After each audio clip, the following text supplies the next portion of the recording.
जय जोहार दोस्तों, स्वागत है मेरे यूट्यूब चैनल में। जैसा कि मैं आप सबको बता दूं, मैं जो है छत्तीसगढ़ के जॉब से रिलेटेड अपडेट डेली बेसिस पे जो है अपने चैनल पे बिल्कुल डालते ही रहता हूं। तो आप मेरे चैनल को सब्सक्राइब कर लीजिए, जिससे कि आपको इधर उधर भटकना नहीं पड़ेगा और आपको जो है छत्तीसगढ़ के जॉब से रिलेटेड सारी जानकारी जो भी रहेगी वो एक ही जगह पर जो है उपलब्ध हो जाएगी। ठीक है। और एक मेरा टेलीग्राम चैनल भी है, उसको भी आप ज्वाइन करके रख लीजिए, जहाँ पर मैं चयन सूची, प्रतीक्षा सूची और डॉक्यूमेंट वेरिफिकेशन से रिलेटेड कोई भी जानकारी अगर विभागीय जारी करता है तो उसको जो है मैं वहाँ पे मतलब कि अपडेट करते रहता हूँ। और जो है आप लोगों का अगर कुछ डाउट रहता है तो वो भी मैं सॉल्व करने की वहाँ पे जो है कोशिश करता हूँ। ठीक है। तो चलिए मैं आज लेके आ गया हूँ आप लोगों के लिए, बहुत बड़ी भर्ती होने वाली है ये। ठीक है। असिस्टेंट ग्रेड 3 के लिए पोस्ट है और वो भी बिलासपुर, छत्तीसगढ़ बिलासपुर हाईकोर्ट के लिए है। ठीक है। पूरे ऑल ओवर इंडिया के जो है इसके लिए अप्लाई कर सकते हैं ज़रूर से।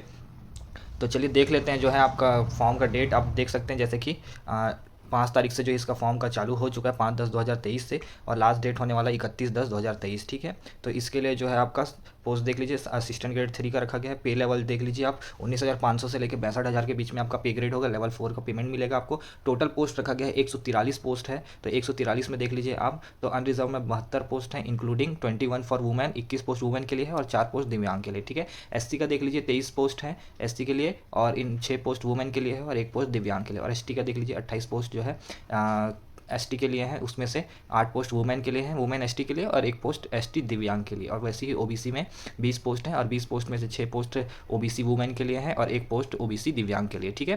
तो देख लेते हैं क्वालिफिकेशन क्या मांगा गया है। तो must be a graduate from any recognised university. ठीक है। आपके पास एक मतलब स्नातक होना चाहिए। ठीक है। स्नातक, या तो फिर उसको हम इंग्लिश में बोलते हैं ग्रेजुएशन होना चाहिए आपका, और साथ में आपका आईटीआई या तो फिर एनी इक्विवेलेंट ऑर्गेनाइज्ड बोर्ड और यूनिवर्सिटी। ठीक है। 1 साल का आपके पास कंप्यूटर का डिप्लोमा होना चाहिए। इसमें आईटीआई बोला गया है, लेकिन जहाँ तक मुझे ऐसा लगता है कि एनी इक्विवेलेंट रिकॉग्नाइज्ड बोर्ड और यूनिवर्सिटी बोल रहा है, इसका तात्पर्य यह है कि जैसे कि अपन डीसी और पीजीडी से जो करते हैं उस वो भी जहाँ तक इसके लिए काम आ जाएगा। ठीक है। उसके बाद देख लेते हैं, तो टोटल पोस्ट 143 हैं। तो आपको जो है क्या कैसे अप्लाई करना है ये मैं आपको बता देता हूँ। ठीक है।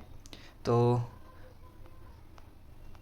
आपको अप्लाई कैसे करना है वो मैं आपको बता देता हूँ। ठीक है। हाँ सॉरी, इस पहले चयन प्रक्रिया देख लीजिए, यहाँ पे चयन प्रक्रिया पहले दिया हुआ है। तो सिलेक्शन प्रोसेस जो है आपका, पहले जो है आपका रिटर्न टेस्ट होने वाला है, उसके बाद जो है फेज 2 में आपका स्किल टेस्ट होगा। ठीक है। रिटर्न टेस्ट में आपका जो है 50 मल्टीपल चॉइस क्वेश्चन दिए रहेंगे, जिसमें कि आपका इंग्लिश नॉलेज, ठीक है, और इस इंग्लिश नॉलेज में आपका making of small sentences, spelling, vocabulary etcetera पूछा जाएगा। और दूसरा है आपका नॉलेज ऑफ कंप्यूटर ऑपरेशन के बारे में पूछा जाएगा, और उसमें जो है देयर शॉर्ट भी माइनस मार्किंग रहेगा। ठीक है ना। और on the basis of marks obtain by the written test the candidate will be called on phase 2 in the ratio of 1:10। ठीक है। टोटल जो है 148 पोस्ट है, तो 148 के जो है 10 गुना अभ्यर्थियों को जो है स्किल टेस्ट के लिए जो है बुलाया जाएगा। फिर उसके बाद देख लीजिए, स्किल टेस्ट में आपका जो है ना 2 होंगे, एक होगा हिंदी टाइपिंग टेस्ट होगा और एक इंग्लिश टाइपिंग टेस्ट होगा। ठीक है। हिंदी में आपका जो है 250 शब्द, 250 वर्ड्स के जो है हिंदी टाइपिंग में होंगे। 10 मिनट के अंदर आपको 250 वर्ड्स टाइप करने होंगे। और इंग्लिश में जो है आपको 300 वर्ड, जैसे कि यहाँ पे दिया भी होगा, हाँ ये दिया हुआ है। कंप्यूटर टाइपिंग टेस्ट में हिंदी में जो है आपका 250 वर्ड इन 10 मिनट्स 50 मार्क्स के लिए है, और computer typing test of English जो है 30 वर्ड इन 10 मिनट्स है। ठीक है। और दोनों जो है 50-50 मार्क्स के होने वाले हैं। ठीक है। The typing test will be conducted in the Ubuntu. ठीक है। उबुंटू जो ऑपरेटिंग सिस्टम है उसमें जो है आपका उबुंटू लिनक्स लिब्रे ऑफिस और यूनिकोड फॉन्ट में जो है ये जो है आप लोग का एग्जाम लिया जाएगा। और half marks to be deducted for each mistake बोल रहे हैं। ठीक है। हाफ मार्क हर एक मिस्टेक के लिए जो है काटा जाएगा आपका। ठीक है ना। और आपको जो है क्वालिफाई करने के लिए आपको कम से कम 20 नंबर लेके आने ही होंगे। अगर आप 20 से कम लेके आते हैं तो आप जो है इसके लिए पात्र घोषित कर दिए जाएंगे। ठीक है ना। उसके बाद देख लीजिए, तो आपका जो है the selected list will be prepare, मतलब कि सिलेक्शन लिस्ट किस बेसिस पे प्रिपेयर होगा वो बता रहा है कि phase 1 written test will not be considered for the preparation of merit list. ठीक है। आपका जो है चूज द करेक्ट ऑप्शन वाला, या जो फेज 1 जो आपका इंग्लिश मतलब इंग्लिश और कंप्यूटर का जो एग्जाम होने वाला है 50 नंबर का शुरू में, वो जो है आपका सिलेक्शन लिस्ट में कोई भी वो नहीं रखेगा मतलब अहमियत। आपको सिर्फ और सिर्फ फेज 2 पहुँचाने के लिए वो जो है एग्ज़ाम लिया जा रहा है। और फेज 2 फिर इसमें देख लेते हैं आगे क्या लिखा है। तो हाँ, the selected candidate after their joining will be kept on the probation for the period of the mention rules. तो और तो इसमें कुछ लिखा नहीं हुआ है दोस्तों। ठीक है। तो मेरे हिसाब से जहाँ तक आपको जो है सेकंड जो फेज़ रहेगा आपका, इसमें जो बोल रहे हैं कि फेज़ 1 जो है उसको सीधा सीधा नेगलेक्ट कर दिया जाएगा। आपका जो है फेज़ 1 जो है आपका मतलब कि चयन के लिए आपका काम नहीं आने वाला है। तो आपका जो है फेज़ 1 नहीं आ रहा है, इसका मतलब सीधी सी बात ये है कि आपका जो है जो टाइपिंग टेस्ट होगा उस बेसिस पे ही जो आपका जो है मेरिट लिस्ट और जो चयन सूची है वो बनाई जाएगी। ठीक है। उसमें जिसका जिसका जैसा जैसा नंबर आता है उस बेसिस पे। ठीक है ना। उसके बाद देख लीजिए, तो आप फॉर्म अप्लाई कैसे करेंगे। ठीक है। आप फॉर्म को अप्लाई करने के लिए आपको जाना होगा, एक वेबसाइट दिया है highcourt.cg.gov.in पर, ठीक है। आपको मैं ये लिंक दे दूंगा नीचे डिस्क्रिप्शन में, डायरेक्ट फॉर्म अप्लाई करने का, आपको कहीं नहीं जाना पड़ेगा, आप लिंक में क्लिक करिएगा, फिर वहाँ से जो है आप फॉर्म अप्लाई कर सकते हैं, ठीक है।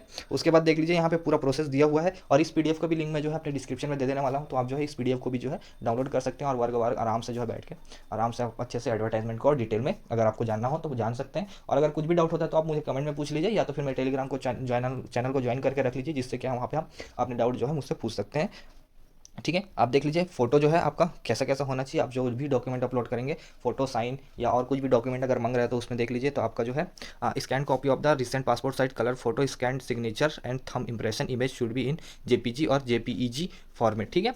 शुड मैक्सिमम 200 KB के अंदर आपका जो है ये सारी चीज़ें होनी चाहिए, फोटो, साइन और थंब का, ठीक है ना। उसके बाद देख लीजिए 10th 12th graduation, post graduation, computer certificate etcetera, domicile, caste, दिव्यांग certificate etcetera, size of document should be 1 MB in PDF format, ठीक है। आपका जो है बी और सी में जितने भी डॉक्यूमेंट दिए हुए हैं, अगर आप उसको अपलोड करना चाहते हैं तो उसको जो है आपको पहले PDF में कन्वर्ट करना पड़ेगा, और PDF जो है 1 MB से ज़्यादा नहीं होना चाहिए, ठीक है ना।